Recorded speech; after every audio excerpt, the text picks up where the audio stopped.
नमस्कार दोस्तों, stock market studies में फिर से एक बार आपको स्वागत है। तो आज मैं बात करने वाला हूँ दिग्गज एक माइनिंग कंपनी के बारे में।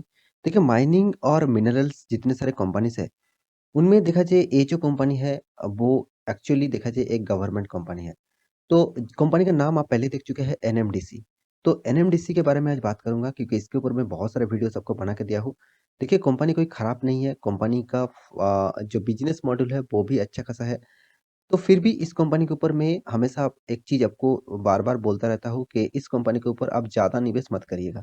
क्योंकि कंपनी का जितने सारे पैरामीटर्स हैं उसको देखकर मैं आपको सिर्फ़ एक ही चीज़ कहूँगा इस टाइप माइनिंग टाइप कंपनी में आप ज़्यादा निवेश मत करिएगा। साथ ही साथ गवर्नमेंट कंपनी अगर है तो और भी थोड़ा-सा रिस्की गेम आपको खेलना पड़ेगा। तो इसीलिए मैं इस टाइप कंपनी के ऊपर आपको कम निवेश करने के लिए हमेशा सलाह देता हूँ। देखिए बाकी आपकी मर्ज़ी, पैसा आपके है, आप कहेंगे सर मेरा पैसा है तो मैं किसी में भी लगाऊँ तो आपका क्या?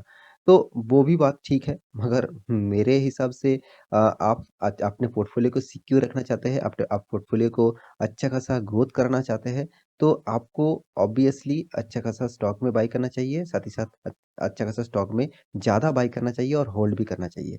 तो मेरे हिसाब से इस कंपनी अ, खराब नहीं है, इस कंपनी का परफ़ॉर्मेंस भी अच्छा है, क्योंकि इस कंपनी का परफ़ॉर्मेंस आप देखेंगे, तो आज के दिन देखिए कितना शानदार यहाँ पे तेज़ी देखने को मिला और यहाँ पे जो तेज़ी है, इसके पीछे कारण भी है। तो कारण तो मैं ज़रूर बताऊँगा, उससे पहले देखिए तेज़ी होने के बाद फिर से गिरावट। देखिए मैं इसी चीज़ को बार-बार आपको सिखा के आया हूँ कि कंपनी तेज़ी दिखा रहा है, उसका कारण कंपनी का रिज़ल्ट। क्वार्टर 3 का रिज़ल्ट यहाँ पे आ चुके थे पिछले दिनों में और रिज़ल्ट आने के बाद फिर से देखिए यहाँ पे गिरावट हुआ। उसका कारण क्या है? उस कारण को तो मैं यहाँ पे डिस्कस ज़रूर करूँगा। तो वो कारण तो दिखाने से पहले मैं कंपनी का परफ़ॉर्मेंस एक बार लॉन्ग टर्म के लिए आपको दिखा देता हूँ। 5 दिन का चार्ट पैटर्न देखेंगे तो 1.55% का रिटर्न आपको मिल चुका है, कोई खराब नहीं है।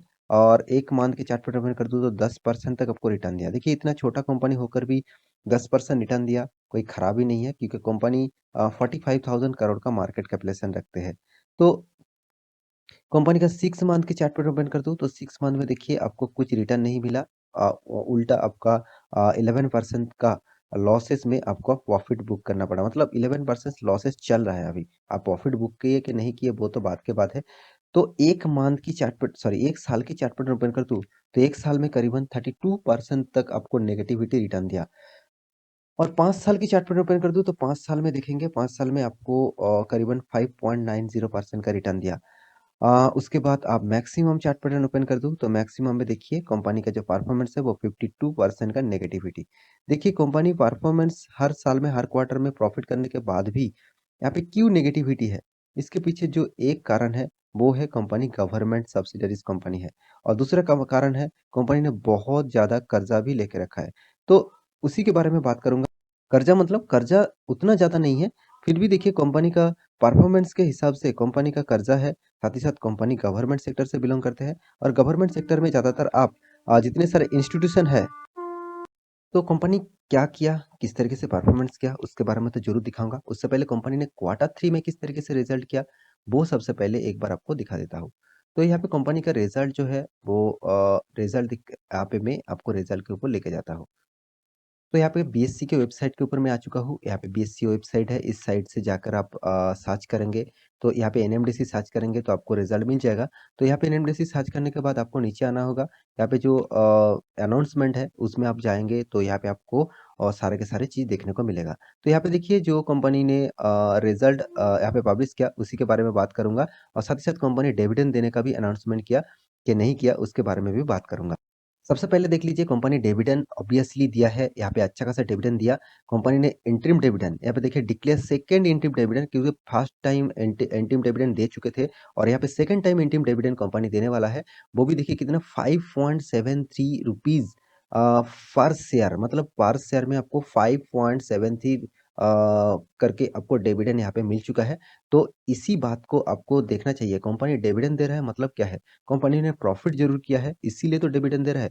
अगर मान के चलिए आपका एक बिज़नेस है, उस बिज़नेस में अगर प्रॉफ़िट नहीं हुआ, तो आप अपने जितने सारे एम्प्लॉइज़ हैं उसको बोनस कहाँ से देंगे? सैलरी देने का पैसा नहीं है तो बोनस कहाँ से देंगे? तो इसी तरीके से कंपनी का इनकम नहीं होता, तो कंपनी डिविडेंड क्यों देते? कंपनी देखिए 5.73 रुपीज़ का डिविडेंड दिया।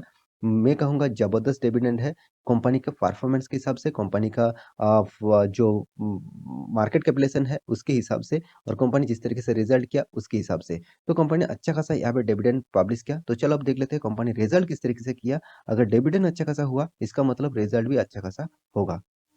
तो यहाँ पे मैं रिजल्ट के ऊपर आ चुका हूँ। आप खुद ही देख लीजिए, यहाँ पे करोड़ों में फिगर दिया गया है।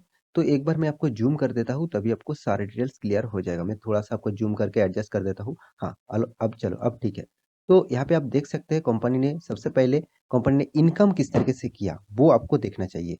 देखिए कंपनी का इनकम किस तरीके से हुआ, तो कंपनी का टोटल जो इनकम हुआ, वो 6026 करोड़। ऑब्वियसली अच्छा खासा है, मैं ज़रूर कहूँगा।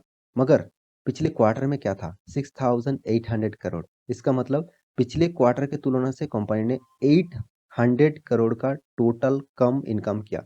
ये भी एक देखने चीज़ है, देखने लायक चीज़ है, क्योंकि देखिए इनकम अगर कम हो रहा है, इसका मतलब और पिछले सालों में जो किया था, वो करीबन 4459। तो पिछले सालों की कंपैरिज़न में कंपनी ने यहाँ पे इनकम को ऑब्वियसली ग्रोथ किया। उसके बाद बारी आती है कंपनी का जो एक्सपेंस की। तो कंपनी ने एक्सपेंस किस तरीके किया, वो भी आपको देखना चाहिए। अगर इनकम अच्छा ना भी हो, अगर एक्सपेंस कम हो जाता है तो मतलब ना भी मतलब कंपनी का इनकम थोड़ा-सा कम भी हो, अगर एक्सपेंस कम कर जाता है, तो कंपनी का प्रॉफिट अर्निंग बढ़ जाता है। तो कंपनी के एक्सपेंस के बारे में बात करूँ, तो 3300, पिछले क्वार्टर में था 3700, पिछले साल में था 1648 करोड़। तो कंपनी ने एक्सपेंस भी कंट्रोल किया और उसके बाद बारी आती है कंपनी का टैक्सेस की बारी। तो कंपनी का टैक्सेस टोटल टैक्सेस एक्सपेंस जो है वो 645, तो थोड़ा-सा कम यहाँ पे टैक्सेस देखने को मिला।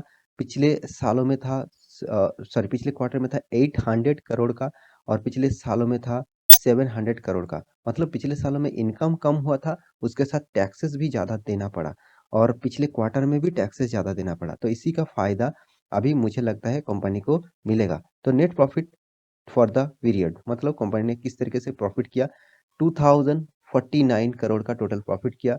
जो पिछले क्वार्टर में कितना था 2341 करोड़ का। पिछले सालों में था कितना 2100 करोड़ का। तो यहाँ पे जो चीज़ मुझे देखने को मिला, कंपनी ने प्रॉफिट किया, ऑब्वियसली प्रॉफिट किया, प्रॉफिट अच्छा खासा किया, मगर पिछले क्वार्टर की तुलना से कम किया, पिछले सालों की तुलना से भी कम किया। तो इसी के लिए आज के दिन यहाँ पे जो मार्केट ओपन होने के बाद ज़बरदस्त तेज़ी होने के बाद भी यहाँ पे उसी तरीके से गिरावट होके उसी लेवल में आकर खड़ा हो गया। इसका मतलब आप समझ चुके हैं कि कंपनी ने तेज़ी दिखाया क्यों? क्योंकि कंपनी का रिज़ल्ट अच्छा हुआ। साथ ही साथ कंपनी डिविडेंड भी अनाउंसमेंट किया। मगर फिर से कंपनी ने क्यों गिरावट हुआ? उसके पीछे जो कारण है कंपनी का रिज़ल्ट पिछले क्वार्टर के मतलब Q2 का रिज़ल्ट के कंपैरिज़न में और ईयर ऑफ ईयर बेसिस में भी कंपनी ने प्रॉफिट को थोड़ा-सा कम किया। तो इसीलिए कंपनी ने यहाँ पे गिरावट देखने को मिला। तो देखिए आपको हमेशा अपडेट रहना चाहिए क्योंकि स्टॉक में क्यों हलचल हो रहा है, क्यों हो रहा है, कितना दूर तक हलचल हो सकता है। तो इस तरीके से परफॉर्मेंस अगर जानना है तो आपको हमेशा अपडेट रहना चाहिए। तो इसीलिए मैं हमेशा इस सारे चीज़ के बारे में एक-एक करके आपको बताता हूँ। तो मेरे हिसाब से आपको सारे इन्फॉर्मेशन यहाँ पे क्लियर हो चुके हैं। तो कंपनी ने इसीलिए देखिए कंपनी हर क्वार्टर में रिज़ल्ट अच्छा खासा करता है क्योंकि आपको परफॉर्मेंस दिखा दूँ तो आप खुद ही देख लेना कंपनी का रिज़ल्ट जो है आप खुद ही देख लेना कंपनी का सेल्स ग्रोथ हर क्वार्टर में सेल्स ग्रोथ अच्छा खासा देखने को मिलेगा। साथ ही साथ कंपनी का देखिए ऑपरेटिंग जो प्रॉफिट है वो भी शानदार देखने को मिलेगा। कंपनी का इंटरेस्ट छोटा-मोटा इंटरेस्ट कंपनी को पे करना पड़ता है क्योंकि कंपनी का उतना ज़्यादा कर्ज़ा भी नहीं है। फिलहाल के लिए जो कर्ज़ा है उतना ज़्यादा मुझे देखने को नहीं मिला। हाँ, कंपनी का प्रॉफिट जो टैक्सेस है टैक्सेस पे करने के बाद कंपनी के हाथ में जो प्रॉफिट आते हैं, वो देखिए कितना शानदार प्रॉफिट कंपनी करते हैं। तो देखिए इतना शानदार प्रॉफिट करने के बाद भी स्टॉक में 50% लाइफ टाइम के चार्ट पैटर्न देखा दूँ तो 50% तक गिरावट हुआ है। तो इतना बड़ा गिरावट के पीछे जो कारण है, सबसे बड़ी कारण कंपनी गवर्नमेंट सेक्टर है। क्योंकि गवर्नमेंट सेक्टर में आपको अ, प्रॉफिट तो दिखेगा, मगर आपको रिटर्न उस तरीके से नहीं दिखेगा। देखिए, अब 10 साल में क्या हुआ? 2% का नेगेटिविटी। 5 साल में क्या हुआ? 5 साल में 1% तक रिटर्न मिला, ना के बराबर है। और उसके बाद देखिए 3 साल में क्या हुआ? 18% का पॉजिटिविटी और 1 साल में क्या हुआ? 31% का पॉजिटिविटी। हाँ, ज़रूर कहूँगा कंपनी ने 3 साल और 1 साल में अच्छा खासा परफॉर्मेंस दिया, मगर 1 साल 3 साल देकर क्या फ़ायदा होगा? अगर लॉन्ग टर्म के लिए वो कंपनी परफॉर्मेंस नहीं कर रहा है तो। तो आप लॉन्ग टर्म निवेशक है, तो आपको लॉन्ग टर्म की तरह सोचना चाहिए। आप शॉर्ट टर्म निवेशक है, तो आप शॉर्ट टर्म के लिए सोचिए। तो यहाँ पे कंपनी का देखिए और एक चीज़ मैं आपको आपको दिखाने वाला हूँ। देखिए, प्रोमोटर जो है, प्रोमोटर के पास हिस्सेदारी कितना है? 60% और प्रोमोटर कौन है? Government, president of India. और यहाँ पे देखिए एफआईएस, यहाँ पे देखिए छोटा-मोटा माल उठा के रखा। डीआईएस 21% माल उठा के रखा। आप कहेंगे सर डीआईएस ने तो इतना ज़्यादा माल उठा के रखा, फिर भी आप कंपनी को ज़्यादा निवेश करने के लिए ना क्यों कर रहे हैं? क्योंकि देखिए डीआईएस ने जो माल उठा के रखा वो शॉर्ट टर्म के लिए है, लॉन्ग टर्म के लिए नहीं। उसको अगर प्रॉफिट निकल जाए तो वो स्टॉक से निकल जाएँगे। तो इसीलिए मैं बार-बार इस चीज़ को आपको दिखाता रहता हूँ।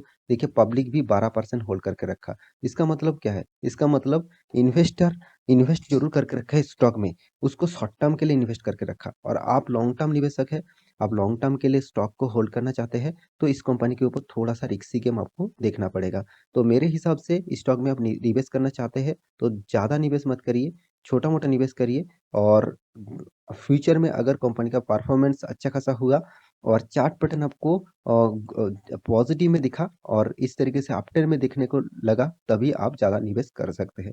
तो आशा करता हूँ सारी जानकारी आपको मिल चुका है, तो मेरा वीडियो अच्छा लगे तो लाइक करना और दोस्तों को शेयर भी करना और चैनल को सब्सक्राइब भी करना। मिलते हैं नया स्टॉक लेके, तब तक के लिए अच्छे से रहिए, अपने ख्याल रखिए। Bye bye.